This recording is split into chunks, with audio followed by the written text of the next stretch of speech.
আসসালামু আলাইকুম প্রিয় দর্শক। ভারত বাংলাদেশকে নিয়ে এবং বিগত যে সরকার, ওই সরকারের বিভিন্ন কর্মকাণ্ড তারা ইন্ডিয়াতে থাইকা করতেছে, ওই সমস্ত ব্যাপার নিয়ে সংবাদ। ভারতে আওয়ামী লীগের কার্যালয় বন্ধের আহ্বানে যা বলল দিল্লি।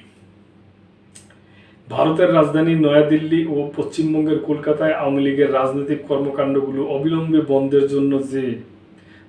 জন্য সে দেশের সরকারকে আহ্বান জানায় ঢাকা।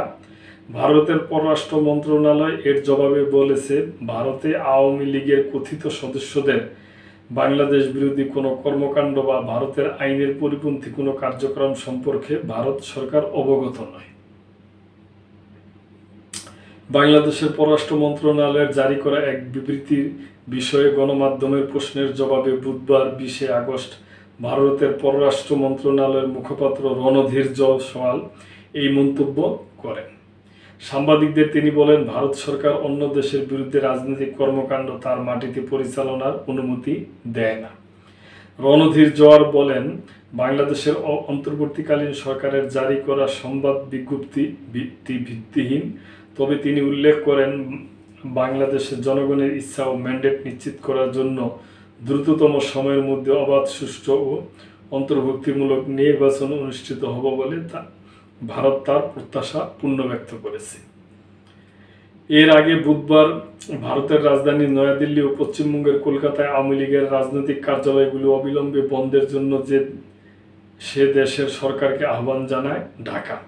পররাষ্ট্র মন্ত্রণালয়ে জারি করা ওই বিবৃতিতে বলা হয়, বাংলাদেশে কার্যক্রম নিষিদ্ধ রাজনৈতিক দলের পলাতক নেতাকর্মীদের মাধ্যমে ভারতের মাটিতে বৈধ বা অবৈধভাবে অবস্থান করে কার্যালয় স্থাপন সহ বাংলাদেশের স্বার্থ বিরোধী যে কোনো রাজনৈতিক কর্মকাণ্ড বাংলাদেশের জন্য ও রাষ্ট্রের বিরুদ্ধে সুস্পষ্ট চ্যালেঞ্জ। মন্ত্রণালয়টি জানায়, দলটি ভারতে কার্যালয় স্থাপন করেছে বলে অন্তর্বর্তী সরকারের নজরে এসেছে। বিবৃতিতে বলা হয়, এই ঘটনা ঘটেছে এমন এক সময়ে যখন ভারতের মাটিতে ভারতে থাকা বাংলাদেশের আওয়ামী লীগের নেতৃত্বাধীন বাংলাদেশ বিরোধী কর্মকাণ্ড নিয়ে উদ্বেগ দেখা দিয়েছে।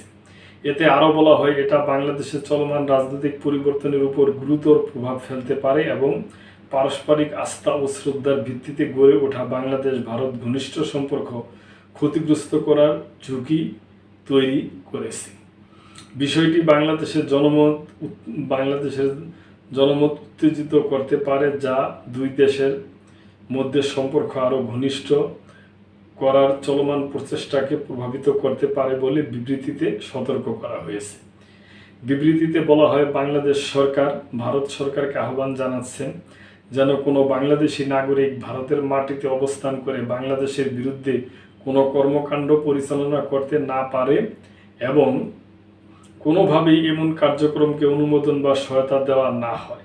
পাশাপাশি ভারতের মাটিতে নিষিদ্ধ বাংলাদেশ আওয়ামী লীগের রাজনৈতিক অফিসসমূহ দ্রুত বন্ধ করতে হবে। পররাষ্ট্র মন্ত্রণালয় আরও জানায়, নিষিদ্ধ আওয়ামী লীগের অনেক সিনিয়র নেতা সে মানবতা বিরোধী গুরুতর অপরাধে দায়ের করা একাধিক মামলায় পলাতক অবস্থায় এখনও ভারতের ভূখণ্ডে অবস্থান করছে। বিবৃতিতে স্মরণ করিয়ে দেওয়া হয়, চলতি বছরের 21 জুলাই একটি এনজিওর আড়ালে এই নিষিদ্ধ দলের কিছু সিনিয়র নেতা দিল্লি প্রেস ক্লাবে গণসংযোগ কর্মসূচি পরিচালনা করছিল এবং পরবর্তীতে উপস্থিত সাংবাদিকদের মাঝে বুকলেট বিতরণ করেছিল। এছাড়া বিবৃতিতে ভারতীয় গণমাধ্যমে প্রকাশিত বেশ কয়েকটি প্রতিবেদন উল্লেখ করা হয়, যেখানে দলটি ভারতের মাটি থেকে কার্যক্রম পরিচালনার ক্রমবর্ধমান পদক্ষেপ নিশ্চিত করা হয়েছে। তবে আমি মনে করি যে, প্রিয় দর্শক, এটা অবশ্যই ভারতের করা উচিত না যে আমাদের দেশের নিষিদ্ধ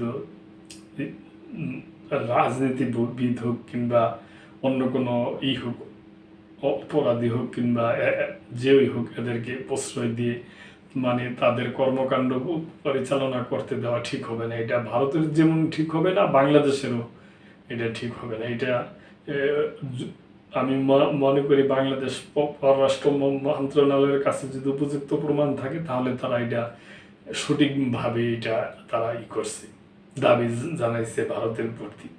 ভারতের উচিত যদি এরকম হয়ে থাকে, তাহলে অনতিবিলম্বে এটা ব্যাপারে পদক্ষেপ নেওয়া। তো প্রিয় দর্শক, আপনাদের যদি এ ব্যাপারে কিছু বলার থাকে অবশ্যই কমেন্ট করবেন এবং সাবস্ক্রাইব করে আমাদের পাশেই থাকবেন। আল্লাহ হাফেজ।